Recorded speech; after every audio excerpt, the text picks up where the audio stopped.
ვაუბრობთ ხოლმე ბიზნესზე. თეცის განმავლობაში ამას ვაკეთებდით, დღესაც ამას გავაკეთებთ. დღეს 2025 წლის ბოლო გადაცემა და როდესაც ამ გადაცემას გეკმავდით, ვიფიქრეთ რომ კარგი იქნება და რაღაცნაირად შეგვეჯამებია 2025 წელი და გვენახა თუ როგორ განვითარდა ბიზნესი საქართველოში 2025 წელს. რა იყო ძირითადი მიმართულებები, რა იყო ძირითადი გამოწვევები, როგორ ვითარდებოდა მდგომარეობა საქართველოში და რა იყო კომპანიების ძირითადი გამოწვევა. პირველი რაც მინდა აღნიშნო არის ის რომ 2025 წელს საქართველოს ეკონომიკამ კვლავ შეინარჩუნა მაღალი ზრდის ტემპი და იანვარ-ოქტომბერში რეალური მთლიანში და პროდუქტი 7.6%-ით გაიზარდა. ეს რა თქმა უნდა საკმაოდ შთამბეჭდავი ციფრია. ეკონომისტები ვარაუდობენ რომ მომავალ წელსაც ჩვენ შევინარჩუნებთ ზრდადობას.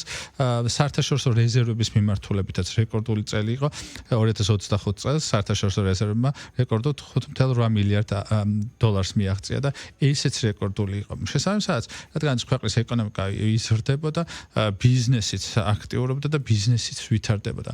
2025 წელს თუ დავაკვირდებით, ყველაზე დიდი მიმართულება, რომელიც საქართველოში წარმატებით მოქმედებს და მუშაობს, ეს არის უძრავი ქონება.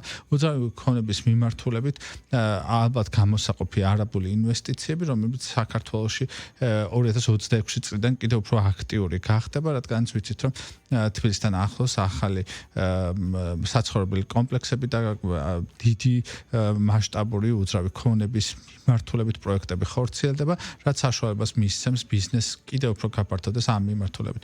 პატარა კომპანიებმაც გარკვეული ზრდა განახორციელეს ამ მიმართულებით. უძრავი ქონება კვლავ მოთხოვნადი იყო და თუ ჩვენ ციფრებს დავაკვირდებით, ვნახავთ რომ უძრავი ქონების მიმართულებით საქართველოში 2025 წელი წარმატებული იყო. მომავალ წელსაც ვარაუდია იმის რომ უძრავ ქონებაზე ფასები კვლავ მოიმატებს. ვარაუდი სხვადასხვა კვლევითი ინსტიტუცია სხვადასხვა ციფრს ასახელებს, ზოგი 5%-ს ასახელებს, ზოგი ნაკლებს, ზოგი მეტს, მაგრამ დაახლოებით ამ ფარგლებში მერყეობს. აგრეთვე გაქირავების მიმართულებით უძრავ ქონებაში თანხების მოცულობა და პროცენტულობა შეიცვალა და როგორც ამბობენ გასაქირავებელი უძრავი ქონების ფასებიც გაიზრდება, მაგრამ არა ძალიან დიდად, რადგან მოთხოვნა ამ მიმართულებით კიდევ არსებობს. ასე რომ უძრავი ქონების მიმართულებით და უძრავ ქონებაში განხორციელებული ინვესტიციები თუ ჩვენ სტუმრებს დავუჯერებთ, რომელიც 2025 წლის განმავლობაში ძალიან ხშირად სტუმრობდნენ ხოლმე და საერთაშორისო კვლევებს თუ ადგილობრივ კვლევებს მივეყნობით, უძრავი ქონება მომავალ წელსაც კვლავ გაიზრდება და ეს ერთ-ერთი ძირითადი მიმართულება იყო ამ პერიოდის განმავლობაში, ბოლო წლის განმავლობაში, რომელიც იზრდებოდა და რომელიც ვითარდებოდა. ფასების ზრდას რამდენიმე კომპონენტი განაპირობებდა, რასაც ჩვენი სტუმრები ამბობდნენ ხოლმე გადაცემაში, რასაც კვლევებიც ადასტურებს. ეს არის გაზრდილი ფასები უძრავ ქონებისთვის არსებულ მიწის ნაკვეთებზე, მიწის ნაკვეთები თბილისში და არა მარტო თბილისში, საქართველოში მკვეთრად გაიზარდა. მეორე კომპონენტი იყო სამშენებლო მასალები, რომელსაც ფასები შეიცვალა და მესამე კომპონენტი იყო ადამიანური რესურსი, რომელიც ფიზიკურად ამოწურვადი გახდა საქართველოში უძრავი ქონების მიმართულებით სამშენებლო ინდუსტრია. მკვეთრად უჩიოდა ჩვენს გადაცემა არ ყოფილა, როდესაც უძრავი ქონების მიმართულებით მომუშავე კომპანიებს არ ქონოდათ ის გამოწვევა, რომ ადამიანური რესურსი არ ყოფნიდათ და ჩვენ მქონდა იმის მაგალითებიც და ჩვენს გადაცემაში ართხელ უხსენებიათ, რომ ძირითადად უცხო ქვეყნებიდან ხდებოდა ხოლმე სამუშაო ძალის შემოდინება და სამშენებლო მიმართულებით. ასევე ჩვენი სტუმრები ამ გადაცემაში ხშირად საუბრობდნენ იმის შესახებ, რომ შეცვლილი საკანონმდებლო ბაზა და გაზრდილი რეგულაციები აძვირებდა მშენებლობის ფასს და ესეც იწვევდა უძრავი ქონების გაზრდას. საქართველოში კვლავ არსებობს უძრავ ქონებაზე მოთხოვნა და რადგანაც მოთხოვნა არსებობს, ამ მიმართულებით მომავალშიც ვარაუდია, რომ ფასები კვლავ გაიზრდება და კვლავ იქნება უფრო მაღალი ვიდრე ეს იყო. დღეს თუ ჩვენ დავაკვირდებით საქართველოს, სომხეთსა და აზერბაიჯანში, საქართველოს უძრავი ქონების ბაზარი დინამიურად ვითარდება. სომხეთში ფასები ყველაზე უფრო ძვირია უძრავ ქონებაზე, საქართველოს მეორე ადგილზე, აზერბაიჯანში თუ ჩვენ შევადარებთ რეგიონებსა და ცენტრალურ ქალაქებს ამ მიმართულებით ალბათ მესამე ადგილზეა. მეორე სფერო, რომელიც მკვეთრად იზრდებოდა საქართველოში ბოლო პერიოდის განმავლობაში და 2025 წელს ამ მიმართულებით ჩვენ არაერთი გადაცემა გვქონდა მომზადებული, ეს გახდათ IT და ციფრული ტექნოლოგიების სფერო. როგორც მოგეხსენებათ, ჩვენ ციფრული ტრანსფორმაციის ეპოქაში ვცხოვრობთ და რადგან ციფრული ტრანსფორმაციის ეპოქა ამ მიმართულებით განხორციელებული პროექტები, ისევე როგორც ამ მიმართულებით წამოწყებული ბიზნესები, გახლავთ ის მიმართულებები, რომლებიც 2025 წელს მკვეთრად გაიზარდა. ამავდროულად მნიშვნელოვანია ისიც, რომ ყურადღება მივაქციოთ იმ საკანონმდებლო ცვლილებებს და რეგულაციებს, რომლებიც ამ მიმართულებას ეხება და საქართველოში IT ბიზნესი ბოლო პერიოდის განმავლობაში მკვეთრად განვითარდა და კიდევ უფრო მეტად ვითარდება, რადგანაც ბევრი საერთაშორისო კომპანია ჩამოდის საქართველოში, რომელიც ამ მიმართულებით ცდილობს ბიზნესის წამოწყებას ან ბიზნესის განვითარებას. მესამე სფერო და ამ მიმართულებაში ძალიან მნიშვნელოვანია ისიც, რომ ძალიან ბევრი ადამიანი არაქართველია დასაქმებული ამ ინდუსტრიაში და კიდევ უფრო მეტად ვითარდება. ერთ-ერთი მაღალშემოსავლიანია, როგორც ვიცით, IT ბიზნესი და ამ IT სფეროში დასაქმებული ადამიანებისთვის შემოსავალი ძალიან დიდია და ამ სფეროში დასაქმებულმა ადამიანებმაც მკვეთრად გაზარდეს ზოგადად საქართველოში ამ მიმართულებით ბიზნესი და ახალი ტიპის კომპეტენციები მოიტანეს. მესამე მიმართულება, რომელიც ამ სფეროსგან განსხვავებული, ეს არის ტურიზმი. ტურისტული ბიზნესიც განვითარდა 2025 წლის განმავლობაში და მასაც გარკვეული ზრდა ჰქონდა. ეს ერთ-ერთი ცენტრალური იყო ჩვენ სხვა გადაცემაში.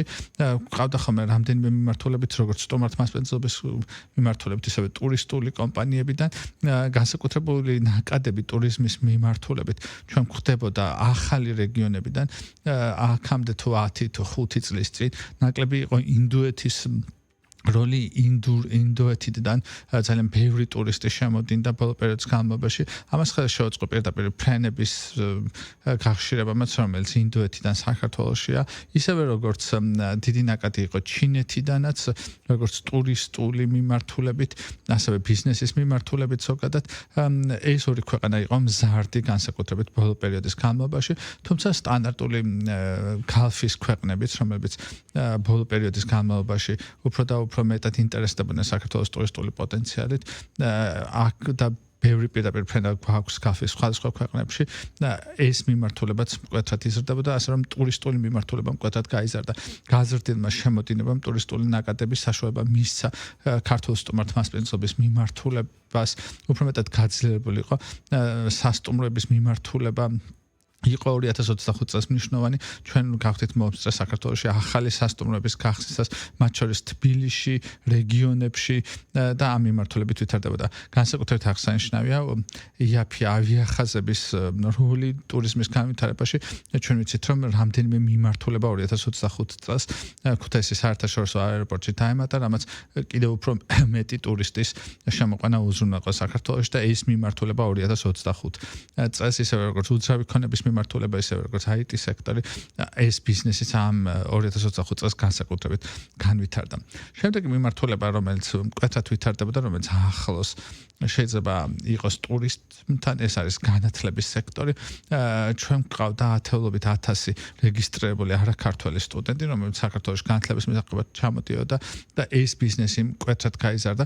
როგორც ვიცით, მომავალ წლიდან ახალი რეგულაცია იმოქმედებს, კერძო უნივერსიტეტებს საშუალება ექნებათ ამ მიმართულების სასწავლო პროგრამების შესთავაზონ არაქართველ სტუდენტებს და ამ მიმართულებით მათ მიერ დაგენერირებული თანხა, ასევე ძალიან მნიშვნელოვანი იყო და ბევრი საგანმანათლებლო ინსტიტუციისთვის ეს იქცა როგორც შემოსავლის მიღების ერთ-ერთი ცენტრალური წყარო და ფიქრობ, რომ ქართული კომპეტენციის, ქართული განათლების გაყიდვა საერთაშორისო ბაზარზე მართლაც მისასალმებელია, იმიტომ რომ რაც უფრო მეტი სტუდენტი ჩამოვა საქართველოში, რაც უფრო მეტ ადამიანზე გავყიდით განათლებას, ეს ნიშნავს იმას, რომ ჩვენ უფრო მეტი შემოსავალი გვექნება და სხვა ტიპის ბიზნესებსაც შეეწყობა ხელი, იმიტომ რომ თუ ჩვენ დავაკვირდებით და ვნახავთ იმ ათეულობით 1000 არაქართულ სტუდენტს, რომელიც საქართველოს შემოდით, ისინი ბუნებრივია ქირავენ უძრავ ქონებას, ისინი ყოველდღიურად სამხმარებლო კალათას ავსებენ სხვა ტიპის პროდუქტებით,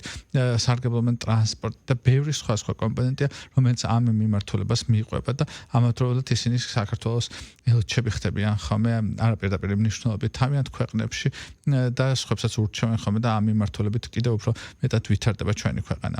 კიდევ ერთი ტენდენცია ბიზნესის მიმართულებით 2025 წელს რაც გამორჩეული იყო, ეს იყო ელექტრონული კომერციის განვითარება. მიუხედავად იმისა, რომ 2025 წელს ჩვენ ვნახეთ ადგილობრივი რამდენიმე ონლაინ პლატფორმის შესუსტება და ბაზიდან გასვლა, ჩვენ დავაკვირდით ტენდენციებს, რომ საერთაშორისო ელექტრონული კომერციის პლატფორმები, განსაკუთრებით ჩინური ელექტრონული კომერციის პლატფორმები, უფრო და უფრო აქტუალური ხდებოდნენ და აქტიურები ხდებოდნენ და ისინი ცდილობდნენ საქართველოს ბაზარზე შემოსვლას. ეს ტენდენცია მარტო საქართველოში არ არის, ჩინური ონლაინ პლატფორმები მთელი მსოფლიოს მასშტაბით ცდილობენ მაქსიმალურად შეაღწიონ ისეთ ქვეყნებში, სადაც გადახდის უნარი დიდია, მათ მოწესრიგებული ინფრასტრუქტურა აქვთ, წარმოების ხარჯი დაბალი აქვს და შესაბამისად ამ მიმართულებით ბიზნეს ისინი ანვითარებდნენ სხვადასხვა მხარეებში და საქართველოს ერთ-ერთი ხარე იყო ამ მიმართულებით. გაზრდილმა არაქართულმა ელექტრონული კომერციის პლატფორმებმა ხელი შეუწყო საქართველოში ლოჯისტიკის განვითარებასაც, იმიტომ რომ ლოგისტიკა ის სფეროა, რომელიც ელექტრონულ კომერციას თანსდევს ხოლმე და ძალიან ბევრი პატარ-პატარა კომპანია გაჩნდა საქართველოში და ეს ბიზნესი წარმატებული გახდა, რადგანაც ბევრი ადამიანი დასაქმდა ლოგისტიკის სფეროში. ისინი სხვა ჩინურ ონლაინ პლატფორმებთან თანამშრომლობენ და ცდილობენ ეს მიმართულება განავითაროთ და 2025 წელს შეგვიძლია ვთქვათ, რომ ეს მიმართულება ერთ-ერთი საინტერესო იყო. ამან საშუალება მისცა ბაზარზე ახალი მოთხოვნის გაჩენას, ეს იყო სასაწყობე მეურნეობები და 2025 წლის განმავლობაში არაერთი კვლევა გამოქვეყნდა, რომელთან ერთი ნაწილი სასახად ამბობდა იმას, რომ საქართველოში გაზრდილია მოთხოვნა სასაწყობე მეურნეობაზე და ბევრმა ამ მიმართულებით დაიწყო მუშაობა და ამ მიმართულებით ცდილობდა საქართველოში ბიზნესის წამოწყებას.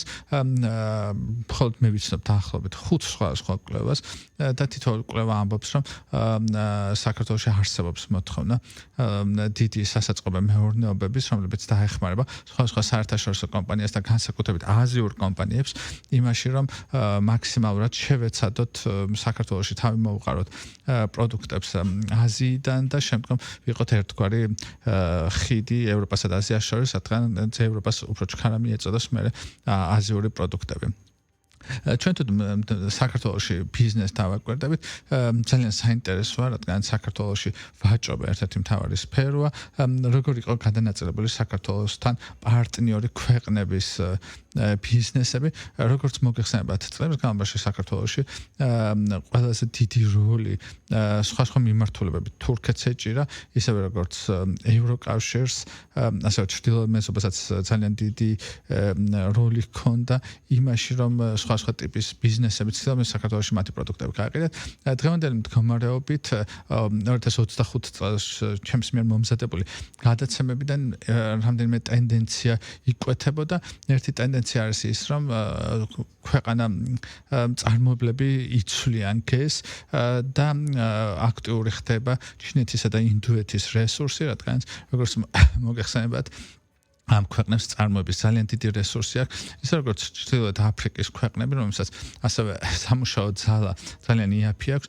ჩვენ მე მქონდა გადაცემაში შემთხვევები, როდესაც კონკრეტულად საუბრობდით ხოლმე ადამიანურ რესურსებზე ამ ქვეყნებში, რამდენად იაფი მუშახელია აზიურ ქვეყნებში და რამდენად იაფი ჯდება თვითონ პროდუქტის წარმოება, რომლის კონკურენციაც ძალიან რთული ხდება უკვე ჩვენს სამეზობლოში და რამდენად ხდება ზოგადად ჩანაცვლება ჩინური და ინდური პროდუქტებისგან სხვა ქვეყნების პროდუქტებს. იმიტომ რომ წარმოებული ქვეყნები მაინც ჩინეთი და ინდოეთი ხდება და ჩინეთი და ინდოეთი კვლავ იკრებს ძალას. თუმცა აქ ძალიან მნიშვნელოვანი არა მარტო წარმოების ხარჯები, არამედ ლოგისტიკური ხარჯები ჩვენ როგორც ვიცით ესეც სეზონურად განსხვავდება მთელი წლის განმავლობაში ეხლა ყველაზე დიდი პიკია მაგალითად ჩინეთიდან ლოგისტიკური ჯაჭვისა საქართველომდე რადგანაც ყველაზე დიდი თანხები არა მარტო წარმოებას უჯდებოდა არამედ ლოგისტიკური ხარჯებიც საკმაოდ დიდი იყო 2025 წელს კომპანიებმა ჩემს გადაცემაში არა მარტო ჩემს გადაცემაში ზოგადად ყველა ამას ამბობდა ძალიან დიდი როლი დაუთმეს პროცესების გაციფრულებას თითქმის სტუმარი არ მყოლია ამ გადაცემაში ბიზნესის მიმართულებით რომელსაც არ ესაუბრა ხელოვნურ ინტელექტთან დაკავშირებით სხვა ჭრილში ჰქონდა ეს განხილვი და 2025 წელიც სწორედ ამით გამოირჩეოდა რომ ბევრმა კომპანიამ სხვა ტიპის ხელოვნური ინტელექტის პლატფორმები გამოიყენა იმისათვის რომ მაქსიმალურად გაეციფრულებინა თავისი პროცესები უფრო მოქნილი გამხდარიყო და ხელოვნური ინტელექტი ჩემი ასეთ 2026 წლისთვისაც ბიზნეს გაყვება როგორც ერთ-ერთი ცენტრალური მიმართულება.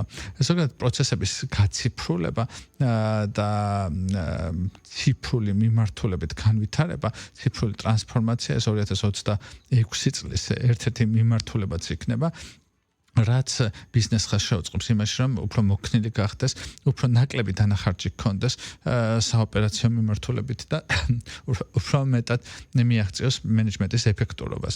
არ მინდა ამ გადაცემაში გამოვტო ყველაზე დიდი გამოწვევა, რომელიც ქონია ზოგადად და ქონდა ბიზნეს 2025 წლის განმავლობაში თითქმის მე არ მახსენდება არც ერთი გადაცემა, არც ერთი ბიზნესი, რომელსაც ამ გადაცემაში არ ესაუბროს ბაზარზე სამუშაო ძალასთან დაკავშირებით და ამ გამოწვევასთან დაკავშირებით. სამუშაო ძალა 2025 წლის განმავლობაში რჩებოდა ყველაზე დიდ გამოწვევად ბიზნესისთვის